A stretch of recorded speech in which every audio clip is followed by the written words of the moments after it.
A Mortal's Journey to Immortality Episode 239. In the previous episode, as the battle loomed, Han Li and his allies prepared within the green mist formation. Knowing the Moulan army was about to strike, despite their defenses, they were outnumbered and weary, while a massive beast waited outside. Soon, the sky blazed red, guided by Sage Ku Yao. Thousands of spell warriors formed a powerful spirit technique, launching blazing meteors that tore through the mist and shook the mountain itself. The green-robed woman led her army forward, and the giant rhino charged, its horn glowing with golden light. Inside the fading mist, Han Li stood calm amid swarms of golden beetles. Realizing a powerful female sage was among the enemy, he swiftly arranged his own formation. Summoning Silvermoon, he handed her two treasured artifacts, the Purple Cloudlace and the Flower Basket, and gave his final warning. He then summoned the Purple Cloudlace and the Flower Basket into his hand before tossing it to the small white fox. And the episode 239 continues. Yes, Master. In that case, I will act the same as last time and stay hidden as I bide my time for an appropriate time to act. Han Li nodded with a serious expression, his eyes sharp and calculating. That will do. Last time you acted at the exact decisive moment, and the effect was remarkable. Timing is everything in a battle like this. The servant bowed respectfully, her face calm yet determined. Many thanks for Master's praise. I shall strive my hardest to ensure the plan succeeds. After carefully placing away two treasures into her storage, she gave a faint, confident smile and vanished instantly in a flash of silver light, leaving no trace behind. Her presence dissolved into the swirling mist. Han Li's gaze turned toward the distance, narrowing as he focused on the dense green fog. With a sudden burst of azure light, he surged forward, diving deep into the mist. The swirling fog was thick, almost alive, making it difficult for ordinary cultivators to navigate. Yet, Han Li moved through it with a sense of absolute purpose, his figure cutting sharply through the haze like a blade. Not long after, the Moulan spell warriors entered the same mist. Almost immediately, the ancient, lingering cultivation restrictions within the fog began to stir. The air rippled with danger, and sudden attacks, fireballs, ice spikes, jagged rocks, and bolts of lightning poured down upon the intruders without warning. Despite this, the enormous jet-black rhino at the front moved like an unstoppable force of nature. Its thick armor deflected every attack effortlessly, each strike barely leaving a mark. Obstacles that would have immobilized lesser warriors were flattened, and the rhino's charge cleared a safe path over 100 meters wide, leaving the spell warriors following behind completely unharmed. Interestingly, among the spell warriors, the strongest cultivators present were only at the core formation stage. The nascent soul stage sages were nowhere to be seen. Their absence was puzzling, and their intentions within the mist remained an enigma, raising questions about what hidden strategies they might be employing. As the core formation spell warriors gathered, exchanging worried glances and debating their next move, two sparkling silver halberds shot from the fog like streaks of lightning, leaving a roaring trail of thunder in their wake. Two of the spell warriors acted instinctively, releasing streams of red and blue light to intercept the halberds. Yet, instead of engaging the warriors directly, the halberds veered toward the head of the giant rhino. The warriors let out a breath of relief, confident that the rhino's immense defenses could withstand any ordinary attack. But the halberds had another plan. They collided mid-air above the rhino, creating a deafening roll of thunder as a bolt of dense, silver lightning struck downward. The rhino's blue energy barrier flared brightly but could not fully contain the strike. A crackling bolt smashed against the jet-black armor, sending sparks flying.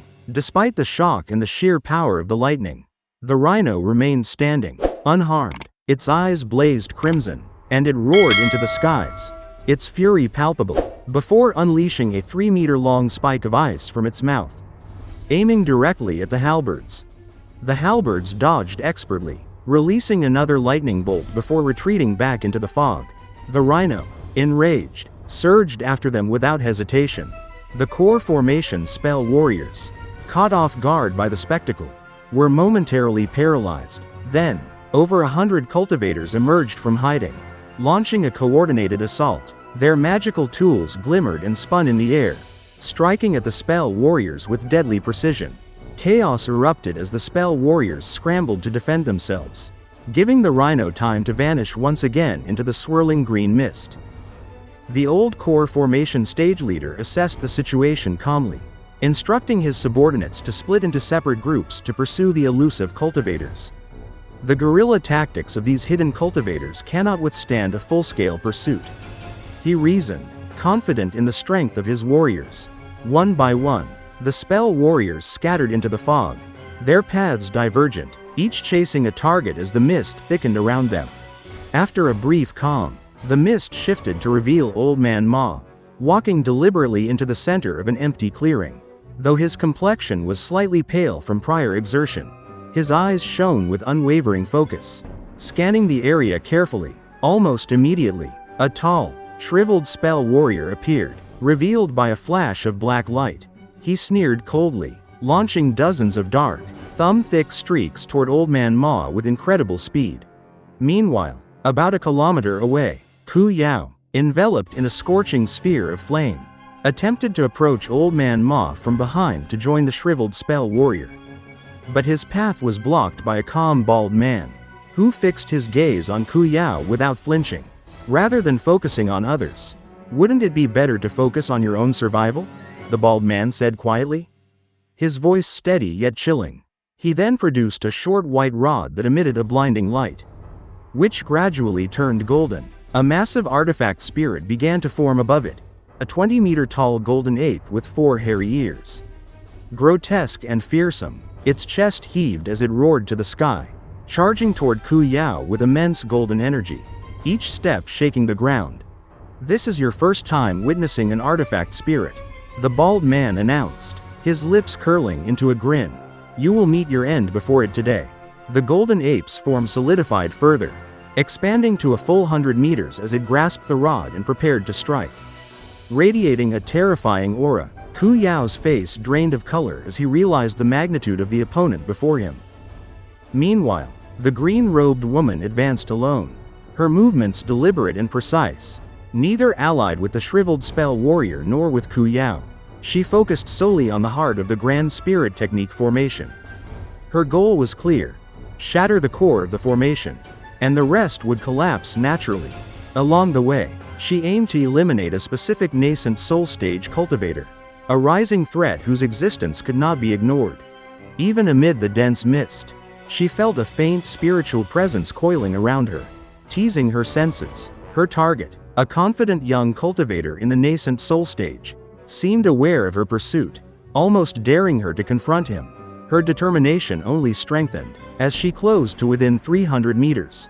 She dimmed her white light and slowed her flight, pausing carefully, assessing the situation with meticulous care. She reached into her storage pouch and summoned a fist-sized azure pearl into her hand, ready to strike.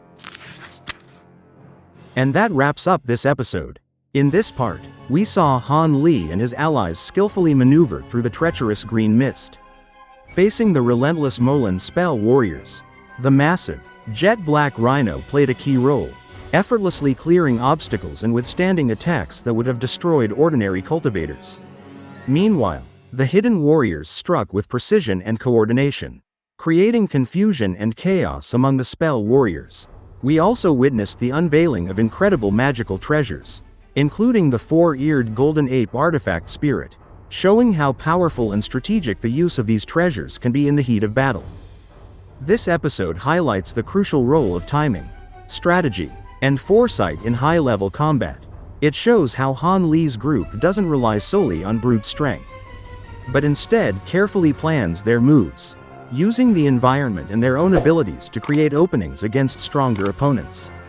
We also saw that even individual actions can have a major impact. The green-robed woman advanced toward the heart of the Spirit Technique formation, targeting a particularly dangerous nascent soul stage cultivator with precision, illustrating how patience, observation, and decisiveness can turn the tide of a battle. Moreover, the episode demonstrates the importance of teamwork and psychological pressure in combat. The Moulan spell warriors, despite their strength, were unsettled by the unexpected attacks and the clever use of illusions and distractions. It reminds us that intelligence, awareness, and adaptability are just as vital as cultivation level in determining the outcome of such dangerous encounters. If you enjoyed this episode or found it exciting, don't forget to like the video and subscribe to the channel so you can receive notifications for the latest episodes in Han Li's journey. Thank you so much for watching, and I look forward to seeing you again in the next video for more thrilling adventures and intense battles.